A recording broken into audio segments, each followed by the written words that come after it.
Hello, everybody, and welcome back to the Learning Future podcast. I'm your host, Louka Parry, and today it's my delight to be speaking with Tracey Burns. We've just had the most delightful pre-conversation as well. I wish we had also recorded, I have to say. But she is joining us from Paris today, although she's actually based in Washington, D.C. as the Chief of Global Strategy and Research at the National Center on Education and the Economy. She does a lot of work across the world, and formerly she was the Chief of Research for the Center for Educational Research and Innovation at the OECD, which is based in Paris. Funnily enough. Tracey sits on a wide variety of advisory boards. She has a phenomenal CV that you can find in our show notes. Suffice to say, she's had some pretty significant impact in terms of articulating the Future of Education Commission work for UNESCO, the Broadband Commission work. Also, she's a member of UNESCO Santiago's High-Level Technical Council for their Regional Comparative and Explanatory Study. What I read from that, Tracey, is that you love what you do, and certainly the number of publications you have put forth,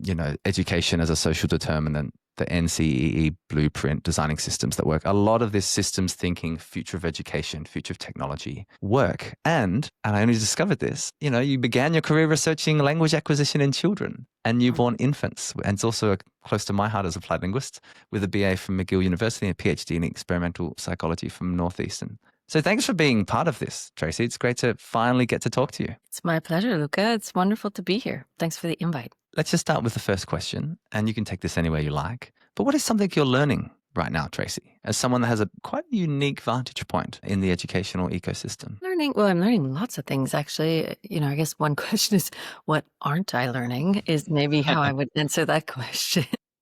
Good job. But I would say, I'm reading this book, The Empire of AI. Which came out about a year ago, I think. Actually, I don't remember when it came out, recently. And it's more of a personal, so it's, it combines sort of the technical with the story of sort of the development of AI itself, but covering open AI. And it's a really interesting kind of intersection of the technical, the historical, and the personal. And I think it's been fascinating to think about on multiple levels, because it's a vantage point I don't have, it's an experience I don't have, and it certainly is a historical perspective I don't have, and I've been really enjoying it. So I recommend it to read. Yeah, no, I think I've written it down to put onto my long list of books to read. I'm sure others have done so. I'm curious, what is your read on the AI space now? I'm really curious, and I would almost say sometimes I feel schizophrenic between seeing kind of the potential and actual use cases that are emerging, with also some of the kind of, and sometimes the hyperbole or hype, with also, to your point, what do we need to hold on to? And is AI actually, are the premises built into it accurate, as the latest Apple research kind of puts into question? What's your current read, knowing that it's constantly in flux as we update our own mental models and understanding it? What's your view on it? And then perhaps on how it pertains to education and the learning process? Yeah, how much time do we have? I would say, I am kind of, schizophrenic might be a good word, because on the one hand, there are use cases that I can see that are, extremely impressive and useful, and being able to just help just compress things very quickly and delivers things is really useful. So I'm a fan in a limited way. On the other hand, I do think there's just been a huge amount of hyperbole. I'm not convinced that, I'm definitely not convinced that it's going to, be able to do all the research in the world and be able to replace scientists and all the sort of biggest claims that are being made. But I'm also not convinced that it's able to, in its current state at least, that it's really able to do a lot of the things that people are saying it's able to do. So it's extreme. I don't want to take away from what it can do, so I don't want to be too negative. But I do think that the Apple paper is an example, the critiques of the World Bank paper, of the work they did in Nigeria. I think if you look at the research, if you look at the quality of the research and whether or not basic preconditions are being met for whether you're able to have faith in the results or not, there's clearly some limitations that we're not necessarily very able to understand, or when we're talking or when we're selling it super well, we're not really taking those limitations into account. So I I, for one, am a little, I'm excited about the possibility, but I'm a little bit uncomfortable with how far it's being promoted. Mm, And that's just on the use front, right? On the regulatory front, on the governance front and all that, then I actually have serious concerns because we don't have the guardrails in place. yeah. And it's really hard to put guardrails in place for something that's moving so fast. Yeah. Yeah. There's a lot of lag, I Yeah. think. And there's an interesting, the move fast and break things culture of the late 90s, early noughties, perhaps even still to this day. It has moved, there's claims made that moving fast and breaking things also means breaking things like social connectedness or cognition itself. If you look at some of the interesting evidence on the role of a subset of technologies on human cognition, our ability to concentrate, pay attention, and think well. I'm really interested in the role of schooling in this as this continues to shift the way society and work functions. And I just want to shout out to you because you've done some fantastic work on the 4 OECD scenarios for schooling, which came out in 2020. Yeah. And this is work that we cite all the time because, of Hmm. course, we're trying to enable futures literacies to increase across the educators here in Australia primarily. What is it that you see across those scenarios now, 5 years later, as starting to play out? And maybe you might need to articulate what those 4 scenarios are for everybody as well, I guess. Oh, sure. Yeah, of course. So the four, yes, with my co-author, Mark Fuster, we wrote the 4 OECD scenarios for the future of schooling. And the 4 were, this is like a pop quiz, Luca. And I'm like, oh no, I'm not going to remember them. I can get them off as well. Yeah, the first one was basically the status quo. So it's kind of things continue a bit more digitalized, a bit more interconnected. The second one was sort of a market-driven scenario, which was sort of much more a fragmented system that was much more focused on sort of meeting users' needs. Mm.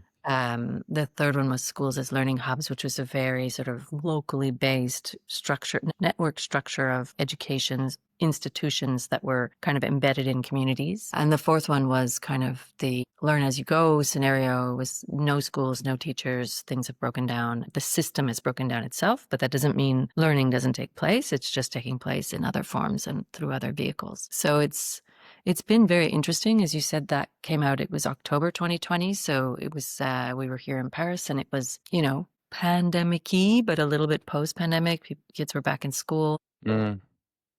It was extremely well received. It was really interesting. And when we use the scenarios with people, because, when you produce, as you know perfectly well, Luca, when you produce this kind of book, it's not because all the knowledge is contained in the book. It's that it's designed to be used and it's designed to ask questions that you get to interrogate and answer as you use it. So it's a tool, actually. And so we did a ton of work with, here as part of the OECD, different countries, different systems, different groups, everyone from parents to teachers to student unions to ministers themselves.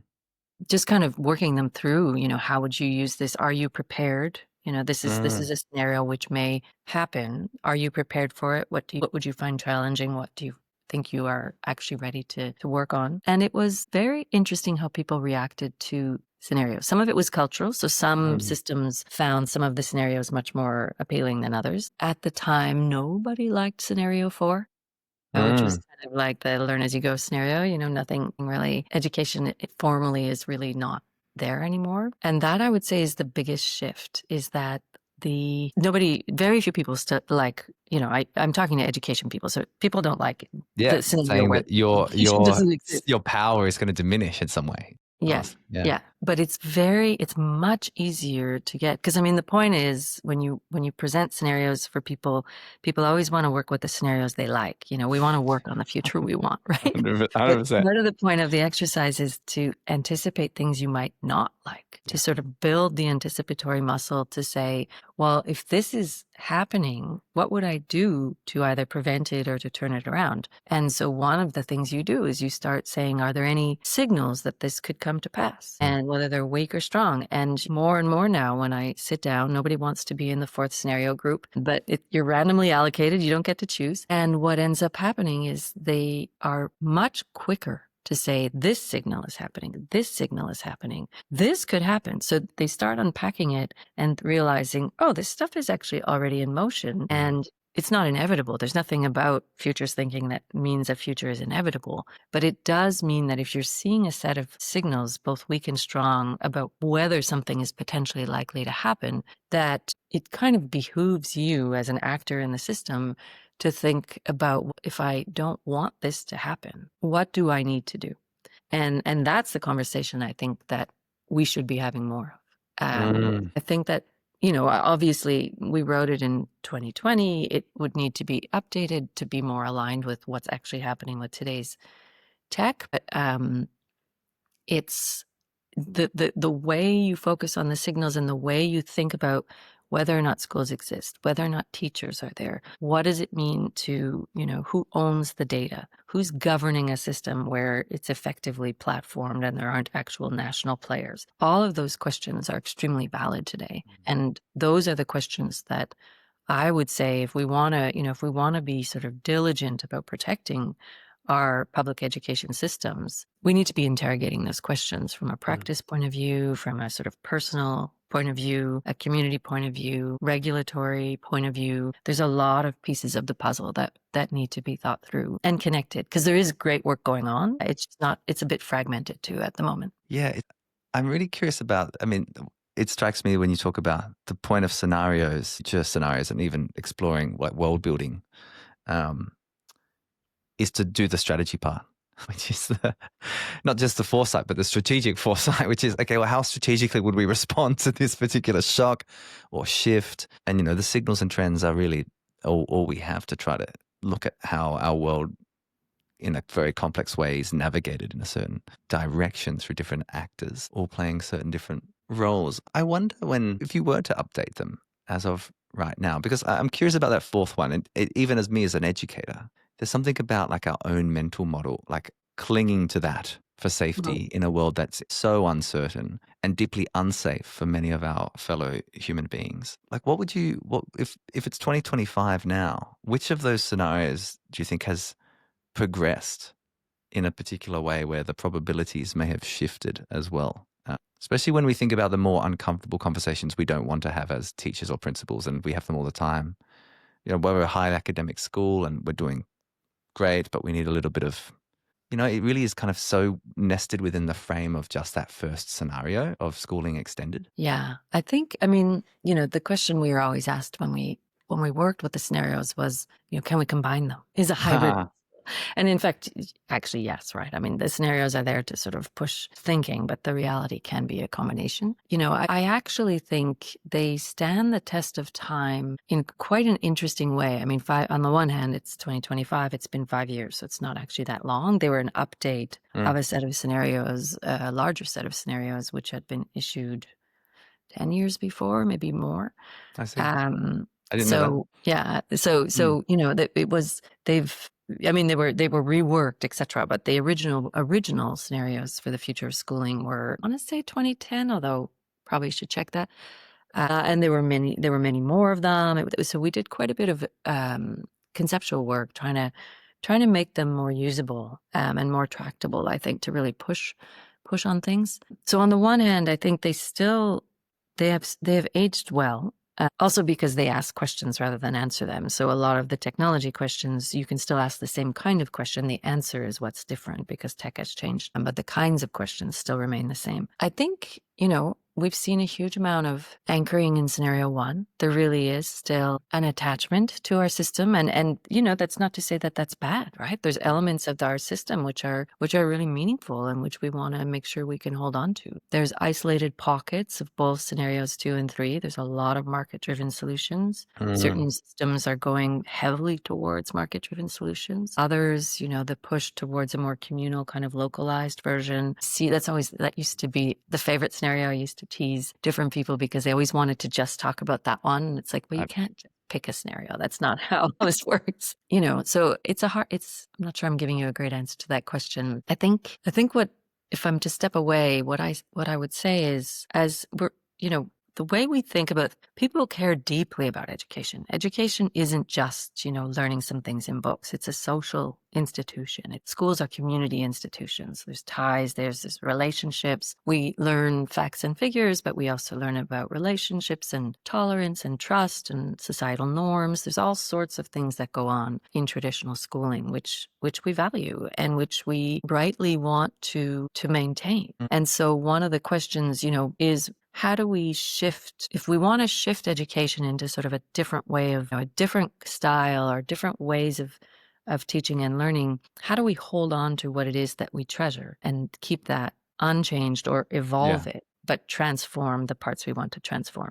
And I think that's sometimes what gets us stuck, is because people see transformation, they want transformation, but then they don't want to change this bit, or they see this bit and they don't want to change it, so then they don't want transformation. And so I think that question of that tension and who gets to decide what is changed and what is not changed is one which is really, really meaningful. I think that's really interesting in terms of the system design piece. And I'd love you to talk a bit about that too, because I know that's a huge focus and you've got a lot of expertise in that, especially at NCE and OECD roles.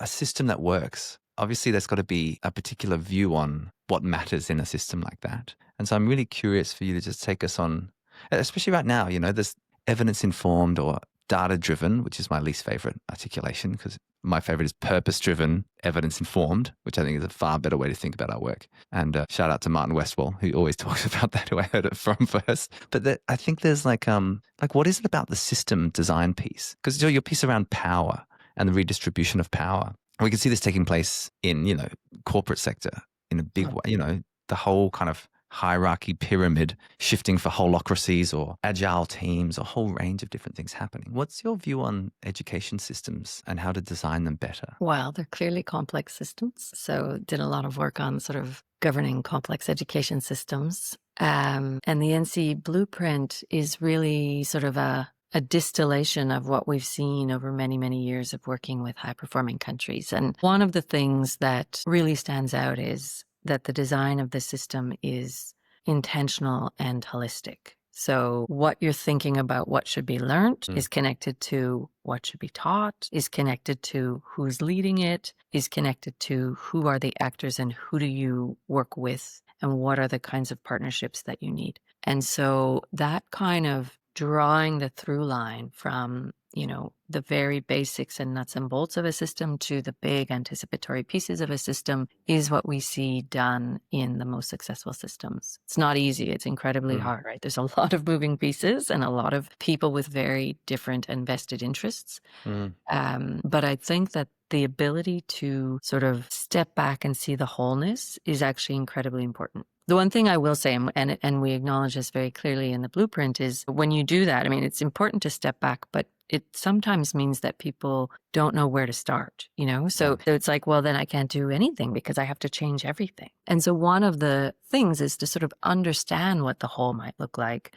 but then choose a starting point. Right. And it's okay to start anywhere. It's just about being intentional, about being systematic, about thinking about the ways it connects. If you're working on teacher prep, how does that connect to all the other pieces? If you're working on what are the skills that students need to learn now for the future, how does that connect to everything? And so any of those are very valid entry points. And the key is to be working on them in connection with understanding where they're going and how they connect to all the other pieces. I'm really interested in what I notice happening in some of our global systems, especially here in Australia, which is a kind of, in some ways, like a shift in narrative away from, let's call it innovation or collective autonomy towards improvement or I'm just interested in the efficiency improvement paradigm versus or integrated with the transformation paradigm. And my sense is wonderful things like the learning sciences are somewhat being co-opted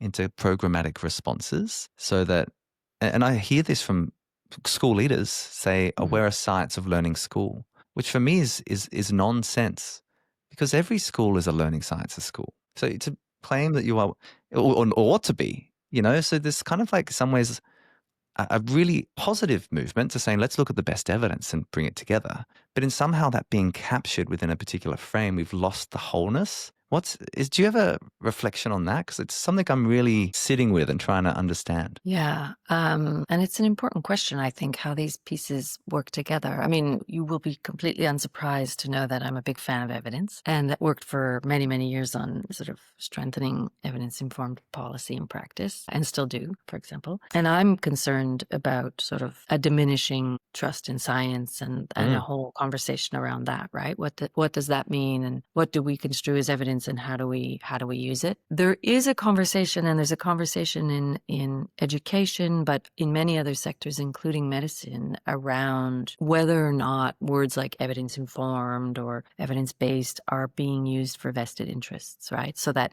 there's an intention behind the creation of terms, and then they can be vehicled by different people for different purposes. I'm not against, actually, I do think we're in difficult times. There's difficult budgets, there's difficult questions. I'm all for efficiency, genuinely all for efficiency, right? I don't think this is the moment to be wasteful. On the other hand, I think the way we want to define efficiency is worth interrogating. Because if you want to think of resilient systems, for example, what they do is they work together well. It's a sort of a seamless system with all the nodes connecting, but their agility depends on, this is just, complexity science. The reason they're agile is because you have nodes that are repeated. So if one node goes out, you've got another one, which in a real efficiency paradigm, you never have a repeated node, right? Because that would just be wasteful. So there's a tension there in the sense that when we talk about efficiency, you can take it in a really narrow reductionistic way to mean streamline, no extra pieces. But if you want to talk about efficiency in sort of a flexible, agile way, what you need is really strategic, smart systems with some repeating nodes so that they have that ability and they can respond to shocks. And that's a different way of thinking about, what efficiency means. And there's a lot of great work on this, by the way. So I think orienting the conversation rather than a either or, I think orienting the conversations towards, yes, we can all agree that we need to be, careful with budgets and time, and we need to be efficient, we need to be effective. And what does that look like in a strategic sense? I think that's the conversation that I love having, because you sort of push people, but you end up with a solution that can satisfy many more people because you're not choosing between two points of view.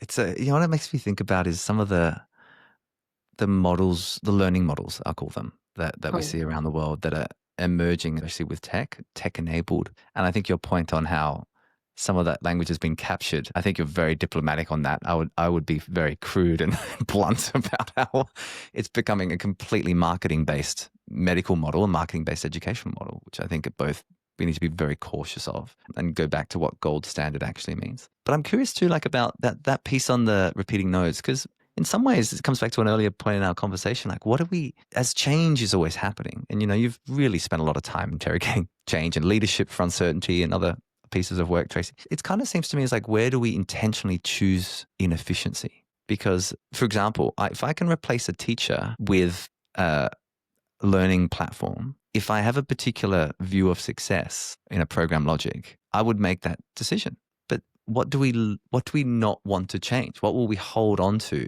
from horizon one, where we are, as we embrace the other? And that tension is just so live, I think, in schools, as mobile phone bans, the impact of technology, the anxious generation, all of that work, which has its critics, of course. But at the same time, the incredible power that you have from having a tutor, an AI tutor, when you can't afford one in any other setting.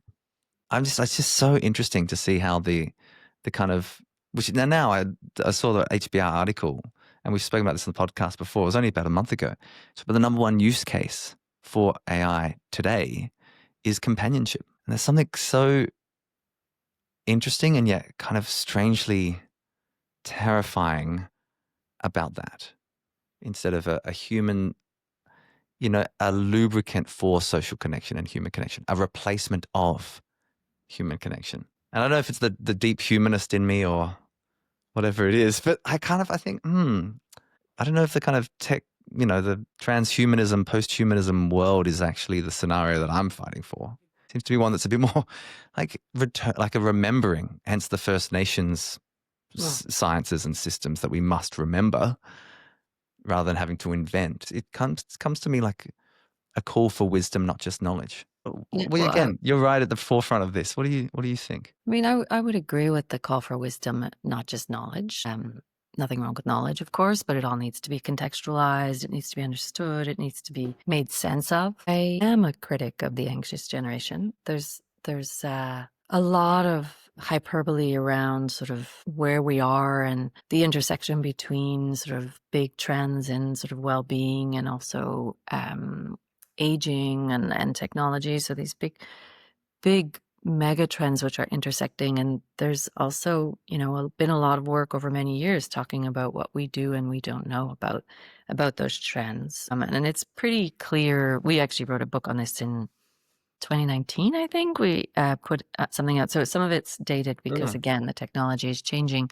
But the basic strength of the evidence there and the observation that was made was that there was really a disconnect between the available research and the policy discourse mm, on cyber risks, for example. That was the term at the time. Now it right. can be other things. And I do think that, I think with the best intentions, by the way, there's no blame assigned to this, but I think that there is a real desire to sort of jump to solutions before we actually have investigated the problem. And Yeah. so the conversation that generated by the anxious generation, I'm not against. I think it's very important to have the conversation, but we can't take those data for granted because they don't exist, right? Like those causal data do not exist. And Hmm. so one of the questions I have is not only, so if we take this premise, what do we want to do about it? And what makes sense to do about it? And bans in general don't tend to work. So Mm, given that we know that, what do we really want to do about it? yeah. And then the second question is,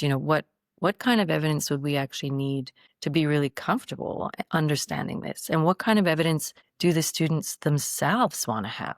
Because I'm missing in a lot of this conversation, I'm missing the voice of the student. I'm missing trust, Mm, trust in the strength and empowerment of those young people who are pretty fantastic, actually. And so I'm sort of, I'm glad it's caught attention. I'm glad people are talking about it, but I think we need to be much more inclusive about defining the problem and bringing solutions to the conversation that come from young people mm, themselves, that come from a place of empowerment and a place of hope. mm. And that's something I'd like to see us do more of. That's fantastic. I've got a couple last questions for you. One just on that.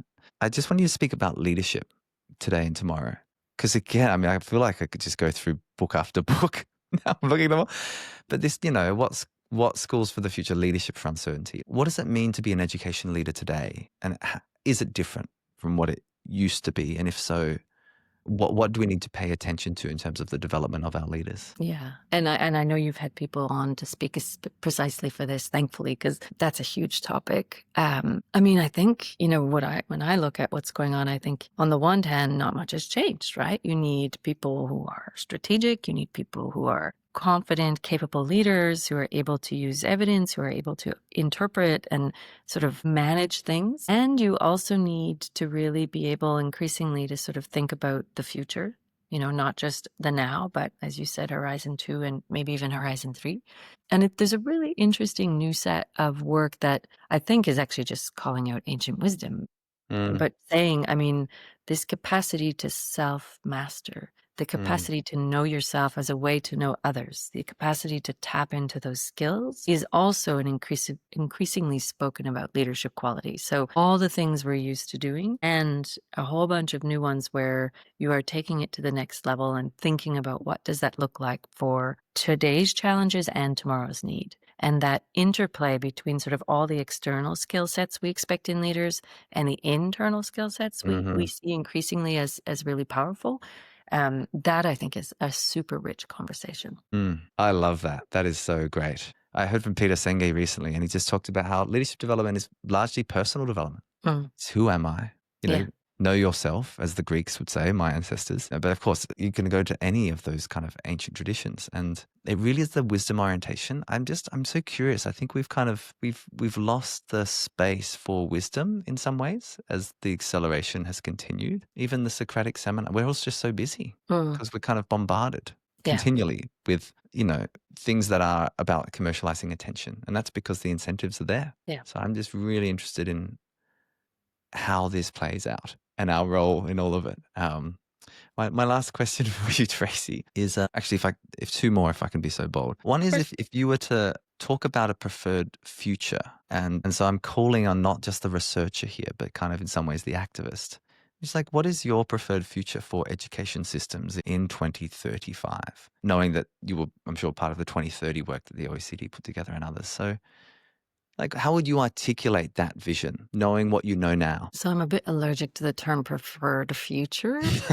I mean, just because I think it's one of the things we as humans are bad at is thinking about things we don't know, right? Like, I mean, it's just really hard to sit with uncertainty. Yeah. And that's what we see time and time again in any of our futures work. I know you experience the same thing. So it's very exciting to talk about preferred futures and, but I feel like I actually want to stick down there in the ground and be like, no, let's sit with some of the discomfort. Mm, Let's push on the things we don't want to push about. Because if we look at, if you're looking at those weak signals of you've got this AI tutor and we don't have a teacher, so why don't we actually, it's more cost effective, it will be more efficient, all these things, then I mean, there's clear pushes that are, many incentives driven by budgetary incentives, but also sort of staffing shortages, a number of different yeah. things, difficulty Yeah. with rural, distant communities, all of those things, which do push us to a place where we actually don't want to be.